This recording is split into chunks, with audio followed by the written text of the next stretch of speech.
Think this time of Joshua. Joshua and the children of Israel are now going into the promised land.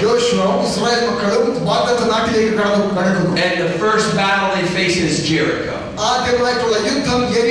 And God says, go march around the city.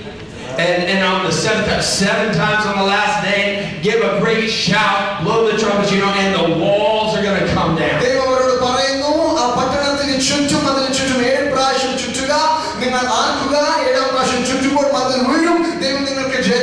God says, I'm going to give you the city. But then he tells them something very important. Bring all the silver and the gold and the costly things and bring them to me. They belong to me, God says.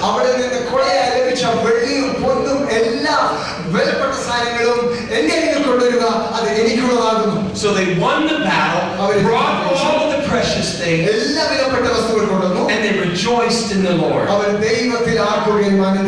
then there was a little city called Ai. And it was just a small city. So Joshua sent a few warriors over there to fight and to take that city. But they came back to Joshua saying many of them killed and they were beaten and defeated.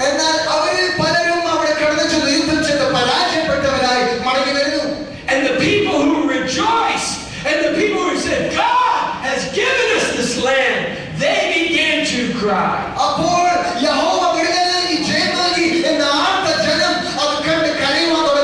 If you look at the passage in Joshua 7, they began to cry out to God. God, you promised this land. Why did you not come through?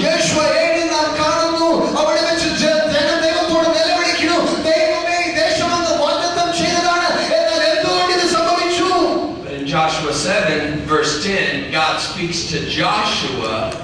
And he says, stand up. What are you doing down on your face?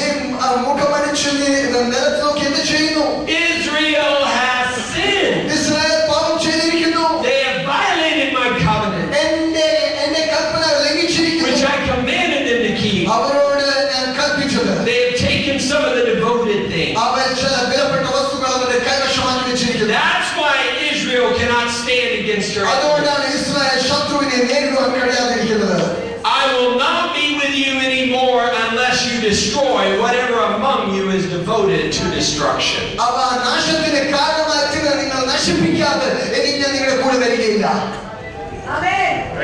He said, there's somebody in the house who stole what belongs to me.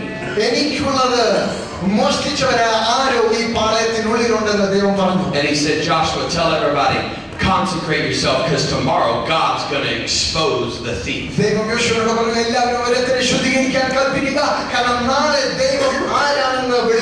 So the next day, God exposed Achan and his family.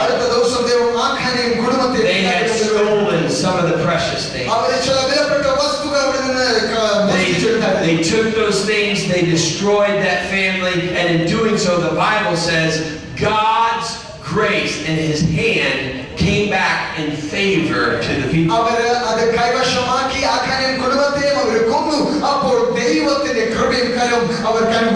If you're in a valley, please make sure that you're not in a valley because of your sin and rebellion.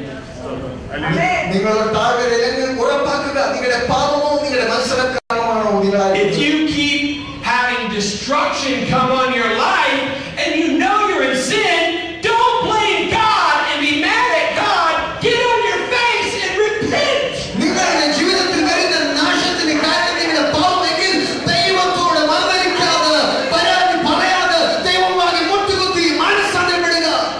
You know what this place was called where all this took place? It's called the Valley of Achor, which means in translation, the Valley of Trouble. There are a lot of people in this world today that are living in the Valley of Trouble because of their sin and their rebellion.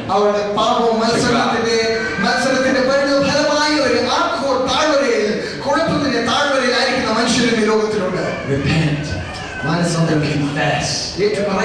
It doesn't mean that God forgive me of my sin and now everything is fixed. You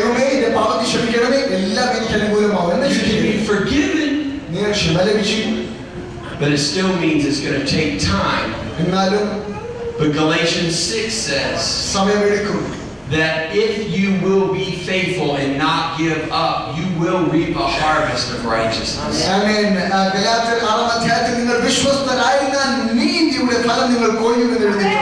But what do you do if you don't know why you're in the valley? If you don't know why you're in the valley, trust God, serve Him with all your heart, and do not take the enemy's shortcut.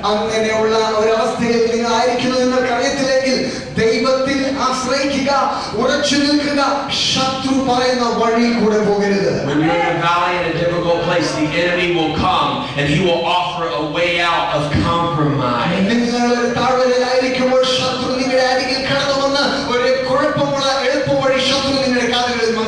of disobedience. Don't go that way. And you say, well, how would I not know? Consider Job. Job did not know that God and Satan had a conversation about him. God, the scripture says, spoke to Satan and said, consider my servant Job.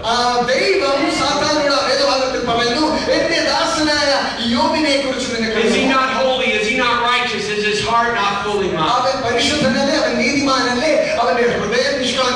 And Satan said, yes, but that's because you protect him.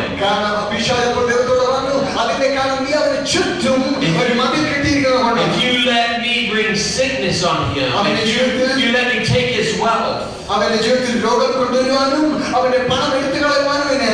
he will turn from you in a minute. So God said, you can do that, but do not kill him.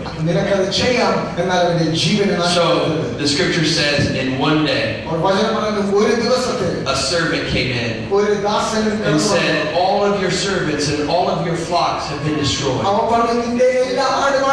one comes in and says, all of your boys and all your family, all of your kids have been killed.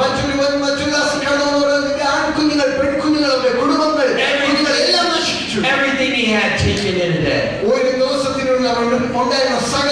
And it's in that time that his wife looked at him and said, why don't you curse God and die?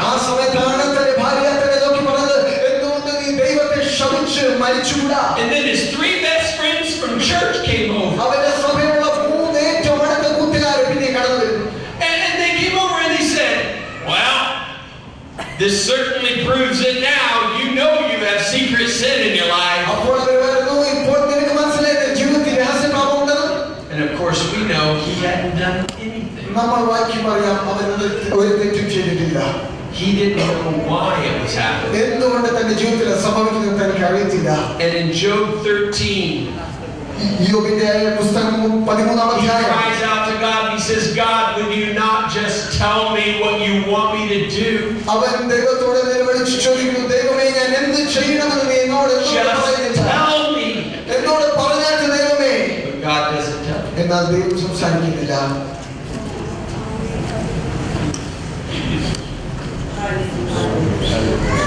And in Job 13 verse 15, Job says, though he slay me, yet I will hope in him.